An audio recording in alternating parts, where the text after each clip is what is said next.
ఎవరైతే ఆయన శిష్యులై ఉన్నారో ఆయన వెంబడించి ఆయన యొద్ద నుండి నేర్చుకుని వాళ్ళు మాత్రమే కాదు. A disciple is there in the kingdom of God for the sake of fruits. దేవుని శిష్యుడు, యేసుక్రీస్తు యొక్క శిష్యుడు ఫలములు ఫలించుటకే పిలువబడ్డాడు. శిష్యుడు అంటే ఫలము లేనివాడు కాదు. యేసుక్రీస్తు యొక్క శిష్యుడు అంటే ఫలించువాడే, బహుగా ఫలములను ఫలించువాడే.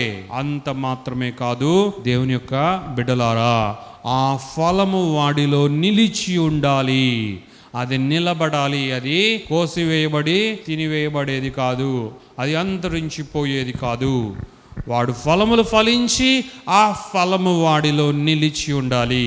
ఫలించి నిలబడే ఫలములను కలిగి ఉన్నవాడే ఆయన శిష్యుడు అన్నది మనం తెలుసుకోవాలి. దేవునికి మహిమ కలుగును గాక. సో కాబట్టి మన జీవితంలో ఆయన ఫలములను ఫలించాలి. యేసుక్రీస్తు యొద్ద నేర్చుకుంటున్న మనము మన జీవితంలో ఫలములు కలిగి ఉన్నామా లేదా, మనం ఫలిస్తున్నామా లేదా, ఏ విషయాలలో దేవుడు మన జీవితంలో ఫలములు ఫలించాలని కోరుకుంటూ ఉన్నాడు. మనము ఫలించి ఆయనకు ఇష్టలముగా జీవించాలి అని దేవుడు కోరుకుంటున్నాడు. ఒకసారి మనల్ని మనం పరీక్షించుకోవాలి. అలా ఉండువాడే శిష్యుడు, అలా ఉండుటకే శిష్యుని దేవుడు పిలిచాడు అని దేవుడు కోరుకుంటున్నాడు. మన జీవితంలో ఫలములు లేకపోతే మనము నిజముగా ఆయన శిష్యులము కాము. మన జీవితంలో ఫలము ఉంటేనే ఆయన నిజమైన శిష్యులము. ఫలించి ఆ ఫలములను అనేకులకు కనపరిచి, ఇదే నా దేవుడు, ఇదే నా యేసయ్య, ఇదే నేను ఆయనలో ఉండు స్థితి, ఆయనలో అంటు కట్టబడి జీవించు స్థితి, ఆయనలో ఫలించు స్థితి ఇదే.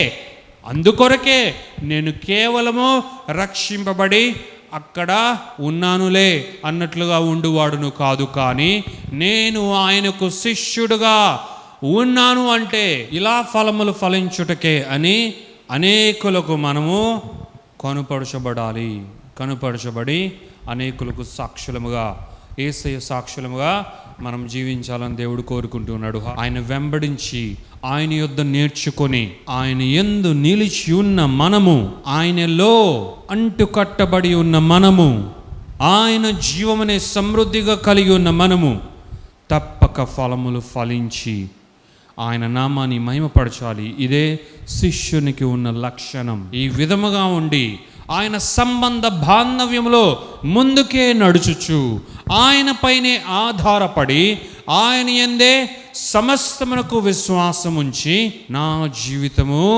కేవలము నీకే అంకితం యేసయ్యా, సమస్తానికి నీకే అంకితం యేసయ్యా అని తన తండ్రినైనను, తల్లినైనను, అక్కనైనను, భార్యనైనను, భర్తనైనను, అన్నదమ్ములైనను, ఆస్తులనైనను, ఈ లోకములో ఉన్న దేనినైనను, ఏదైనా సరే దాన్ని లక్ష్య పెట్టక, దానిని హత్తుకొనక, వాటన్నిటినీ యేసయ్య కొరకు, యేసయ్యతో ప్రయాణించు ఆ యొక్క గొప్ప అనుభూతి కొరకు వాటన్నిటినీ విసర్జించి, వాటన్నిటినీ త్యజించి, వాటన్నిటినీ పక్కన పెట్టి, వాటన్నిటినీ వదిలివేసుకొని, వాటన్నిటినీ విడిచిపెట్టి యేసయ్యను వెంబడించువాడే నిజమైన శిష్యుడు.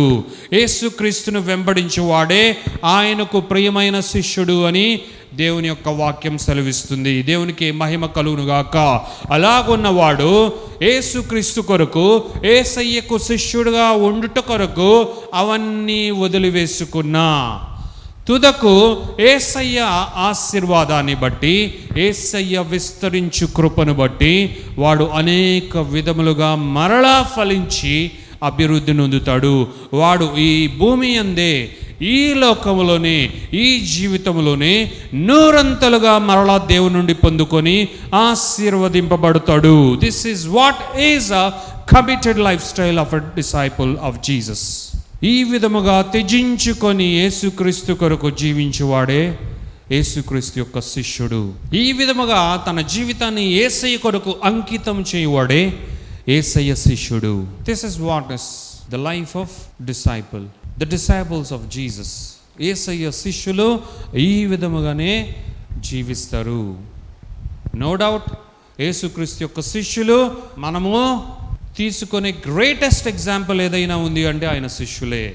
శిష్యులు అంటే ఎలా ఉండాలో యేసుక్రీస్తు పునరుత్థానుడై పరలోకం వెళ్ళేంత వరకు అలా లేకపోయినా, కానీ ఆయన వెళ్ళిపోయిన తరువాత పరిశుద్ధాత్మ శక్తితో నింపబడి, పరిశుద్ధాత్మ వరములతో నింపబడి, ఆయన అభిషేకముతో పూర్తిగా కప్పబడిన వారై దేవుడు అనుకున్నట్లుగా గొప్పగా శిష్యత్వమును కలిగి, దేవుడే అనుకున్నట్లుగా, యేసుక్రీస్తు అనుకున్నట్లుగా అత్యున్నతమైన శిష్యుని జీవితాన్ని ప్రతి ఒక్కరు కూడా జీవించడం జరిగింది. దేవునికే మహిమ ఘనత ప్రభావాలు కలుగును గాక.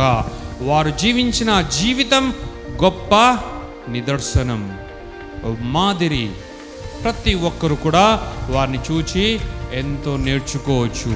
ఆ విధముగా మనమందరూ కూడా ఆ విధముగానే మనము వారి వంటి వారముగా మనము జీవిస్తామో లేదో తెలియదు, కానీ యేసుక్రీస్తు అనుకున్నట్లుగా అయితే మాత్రం మనమందరము తప్పక జీవించవలసిన వారమై ఉన్నాము అని దేవుని వాక్యం సెలవిస్తుంది. దేవునికే మహిమ ఘనత ప్రభావం కలుగును గాక. హల్లెలూయా, హల్లెలూయా.